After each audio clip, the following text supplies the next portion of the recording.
প্রীতা বাড়ি ফিরে ভাবল প্রিয়া নিশ্চয়ই টিভি দেখছে আর অভির মাথা ধরেছে, তাই কলিং বেল না চিপেই ডুপ্লিকেট চাবি দিয়ে দরজা খুলে ভিতরে এসে শুনল প্রিয়ার ঘরের আওয়াজ। ছুটে গিয়ে যা দেখল তাতে তার মাথা ঘুরে গেল। প্রীতা বিয়ে হয়ে এই শহরে এসেছে, 7টা বছর কেটে গেছে। স্বামী অভি আর ছোট্ট বুবাইকে নিয়ে সুখে সাজানো সংসার। বুবাইয়ের বয়স 5। শহরের একটা নামী স্কুলে ভর্তি করা হয়েছে তাকে। অভি বা প্রীতা দুজনেই মফস্বলের ছেলে মেয়ে, না বিয়ে প্রেম করে হয়নি। দুই পরিবারের বিচারেই 4 হাত এক হয়েছিল 7 বছর আগে। বিয়ে করে অভি প্রীতাকে নিয়ে আসে একটা ভাড়ার ফ্ল্যাটে, তারপর টাকা জমিয়ে এখন নিজেদের ফ্ল্যাট কিনেছে। প্রীতা অনেকবার শ্বশুর শাশুড়িকে বলেছে আপনারা চলে আসুন এখানে, কিন্তু তারা নিজেদের ভিটে ছেড়ে আসতে চাননি। তবে মাঝে মধ্যে এসে ছেলের বৌমার কাছে এসে থেকে যান। তখন প্রীতা খুব খুশি হয়। আসলে শহরের সবাই কেমন যেন প্রয়োজন ছাড়া কেউ কারোর সাথে কথা বলে না, এমনকি বিপদেও কাউকে পাশে পাওয়া যায় না। তার চেয়ে ঢের ভালো তাদের মফস্বল। দিগন্ত বিস্তৃত মাঠ, চারিদিকে সবুজ, পাখিদের কলতান বড় পছন্দের পৃথার। তাই এই কংক্রিটের জঞ্জালে ভরা শহরের প্রাণ হাঁপিয়ে ওঠে পৃথার। তাই প্রথম যখন সম্বন্ধটা এসেছিল পৃথা বলেছিল, না, আমি শহরে বিয়ে করব না। মা আর দাদা বুঝিয়েছিল অভি আমাদের পরিচিত ভালো ছেলে, ওদের পরিবারের সাথেও আমাদের সম্পর্ক খুব ভালো, তুই অনেক ভালো থাকবি, ভাবতো কত আধুনিক হতে পারবি। প্রীতা মনে মনে ভাবছিল যে এতদিন ধরে অভি শহরে থেকেও গ্রামের মেয়েকে বিয়ে করছে, এতদিনে কি শহরের কাউকে পছন্দ হয়নি অভির? তবে প্রীতার এই প্রশ্নের উত্তর পেয়ে গেছিল ফুলশয্যার রাতে। সেই রাতে অভি শুনিয়েছিল তার দুবার মন ভাঙার কাহিনী। প্রথমে একটু খারাপ লেগেছিল শুনতে, কিন্তু প্রীতা মেনে নিয়েছিল। বলেছিল, চলো অতীত ভুলে আমরা দুজনকে ভালোবেসে নতুন করে জীবন শুরু করি। তখন অভি শক্ত করে জড়িয়ে ধরেছিল পৃথাকে। তারপর কেটে গেছে কিছু মাস। মাঝে মাঝে অভি রাত করে বাড়ি ফেরে, কখনো নেশাগ্রস্ত হয়ে। অভি বলে, বন্ধুদের সাথে মাঝে মাঝে হয়ে যায়, এইসব নিয়ে অত মাথা ঘামানোর দরকার নেই। বাবা মাকে এসব জানিও না, তুমি আমার সহধর্মিণী, তাই আমার পরিস্থিতিটা বোঝাও, তোমার কর্তব্য। প্রতিটা রাতে কিন্তু অভি প্রীতাকে ভোগ করতে ছাড়ে না, শরীরের খিদে মেটাতে ক্ষুধার্ত হায়রানের মতন।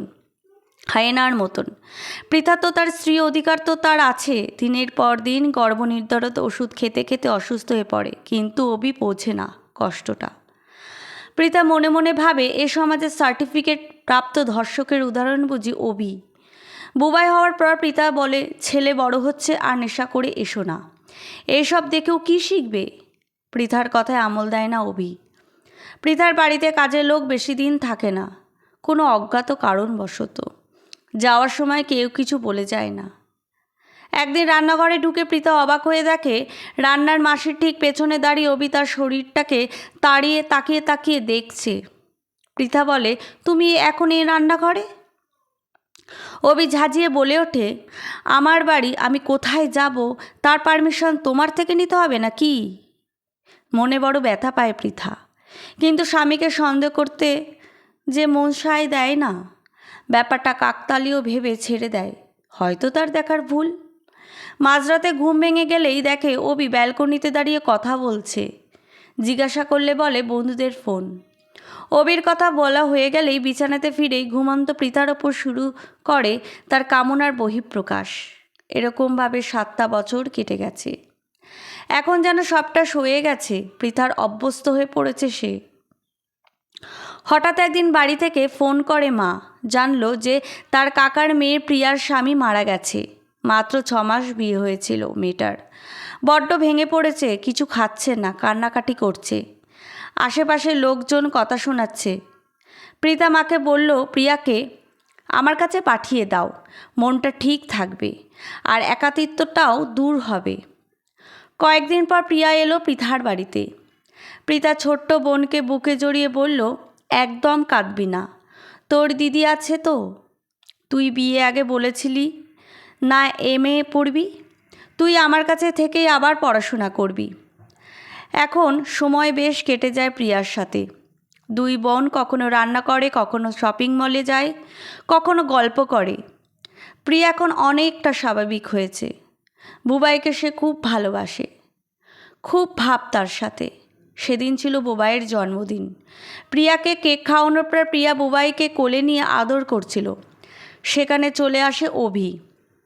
বুবাইকে নিজের কোলে তুলে নেওয়ার ওছিলায় তার হাত সজোরে আঘাত করে প্রিয়ার স্তনে। প্রিয়া হকচকিয়ে যায় প্রথমে, তারপর সামলে নেয় নিজেকে। মাঝরাতে অভি এখন প্রায় সবার অজান্তে উকি মারে সদ্য বিধবা প্রিয়ার ঘরে। তারপর ফিরে এসে মজে ওঠে ঘুমন্ত প্রীতাকে জাগিয়ে শরীরের খেলায়। একদিন প্রীতা বুবাইকে আনতে গেছে স্কুল থেকে। অসময়ে বাড়ি ফিরে এসে অভি প্রিয়াকে কুপ্রস্তাব দেয়। প্রিয়া অসহায়ের মতো কাঁদতে থাকে। জামাইবাবুর এমন কদাকার রূপ সে কখনো ভাবতে পারেনি। নিজেকে বাঁচাতে সে দরজা বন্ধ করে দেয়। দুম দাম শব্দ ওঠে দরজায়। দেখি, কতদিন আমার হাত থেকে বাঁচতে পারিস তুই। শাসিয়ে বেরিয়ে যায় অভি। প্রীতা ফিরলে প্রিয়া বলে, আমি বাড়ি ফিরে যাব দিদি। প্রীতা বলে, এই তো কটা দিন এলি, দিদির কাছে থাকতে ভালো লাগছে না? না রে দিদি, তা নয় যখন আর কটা দিন থেকে যা। আর কোনো কথা আমি শুনবো না তোর। প্রিয়া কিছু বলতে পারেনি দিদিকে। সে চায় না তার দিদির সংসারটা নষ্ট হোক। সে ঠিক করেছে পরের সপ্তাহে ফিরে যাবে। এ কদিনই দিদির সাথেই থাকবে। ভয়ে প্রিয়া জামাইবাবুর সামনে যাওয়াই বন্ধ করে দিল। একদিন সকালে প্রিয়া নিজের ঘরেই ছিল। প্রীতা ছেলেকে স্কুলে বাসে তুলে দিতে গেছে। অভি যে বাড়িতে আছে খেয়াল করেনি প্রিয়া। প্রিয়া চলে যেতেই ঘরে ঢুকে পড়ল অভি। আতকে উঠল প্রিয়া। দিদি বলে ডেকে উঠল প্রিয়া। দিদিকে ডেকে লাভ নেই সোনা, দিদি এখন নেই।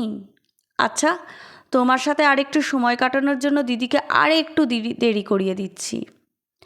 কল করে প্রীতাকে বলল, খুব মাথা ব্যথা করছে, আসার সময় মেডিসিন নিয়ে এসো তো। আসতে ভুলো না। ফোনটা রেখে বলল, বুঝলে প্রিয়া, ওষুধ দোকান অনেকটা দূর, ফিরতে ফিরতে আমার কাজ শেষ হয়ে যাবে। আর আমি জানি তুমি লক্ষ্মী মেয়ে, দিদিকে কিচ্ছুটি বলবে না। বললে যে তোমার মতো দিদিরও আর সংসার করা হবে না। স্বামী মারা যাওয়ার পর অনেক দিন স্বামীর সোহাগ পাওনি তো। এসো, কাছে এসো, আজ আমি তোমাকে আদরে আদরে ভরিয়ে দেব। প্রিয়া হাত জোড় করে কাকুকুতি মিনতি করতে থাকলো, কিন্তু সব বৃথা। নিজস্ব ভঙ্গিতেই অভি ঝাঁপিয়ে পড়ল নতুন শরীর ভোগ করতে। প্রীতা ফিরে ভাবল প্রিয়া নিশ্চয়ই টিভি দেখছে আর অভির মাথা ধরেছে। তাই কলিং বেল না চেপেই ডুপ্লিকেট চাবি দিয়ে দরজা খুলে ভিতরে এসে শুনল প্রিয়ার ঘরের আওয়াজ। ছুটে গিয়ে যা দেখল তাতে তার মাথা ঘুরে গেল। প্রীতাকে দেখেই চমকে উঠল অভি। তাড়াহুড়ো করে পোশাকটা পরে বলল, এই নোংরা মেয়েটাকে বাড়িতে আশ্রয় দিয়েছ তুমি? দেখো ও কেমন। আমাকে বলল, জামাইবাবু আমাকে নিজের করে নাও, না হলে আমি মরেই যাব। তাই। প্রিয়া কিছু বলছে না, মাথা নিচু করে কেবল অঝরে কেঁদে যাচ্ছে। প্রীতা এবার সজোরে চড় কষাল অভির গালে। বলল, তোমার এই সংসার আর নোংরা জীবন নিয়ে তুমি থাকো। চরিত্রহীন স্বামীর চেয়ে সারা জীবন একা থাকা ভালো। আমি আজই বুবাইকে নিয়ে বাপের বাড়ি চলে যাব, আর তোমার সাথে আমার দেখা হবে কোর্টে। প্রিয়া সালোয়ারটা পরে নে। তুমি এই শয়তানি মেয়ে ছেলেটার জন্য যে স্বামীকে অবিশ্বাস করছো পৃথা। 7 বছরে আমার প্রতি তোমার এই বিশ্বাস। পৃথা বলল, 7 বছর ধরে তোমাকে অন্ধবিশ্বাস করেছি, সেটা আমার ভুল। আর প্রিয়াকে দোষ দিচ্ছ মাথা ব্যথায় ওষুধটা কিসের বাহানা ছিল? নেহাত রিয়ার মায়ের কাছে দেখা হলো, বলল দোকান বন্ধ, তাই তো তাড়াতাড়ি ফিরে সবটা জানতে পারলাম। অবাগী মেয়েটারা আমাকে বলতো না, ওই জন্য চলে যেতে চাইছিল বোন। আমি বুঝতে পারিনি রে। প্রিয়া দিদির বুকে পড়ে বলল, দিদি আমার জন্য তোর ঘর ভাঙবে চাই না রে। পৃথা বলল, যে ঘরের ভিত নড়বড়ে সে ঘর এমনিতেই ভাঙবে। চল, তোকে আর বুবাইকে নিয়ে আমরা ফিরে যাব। আমার সেই ছোট্ট মফস্বলে আগের মতো একসাথে থাকব। আর বুবাইকে কখনো ওই লোকটার সংস্পর্শে আসতে দেব না। নিজেদের মনের মতো করে বড় করব ওকে দুজনে মিলে।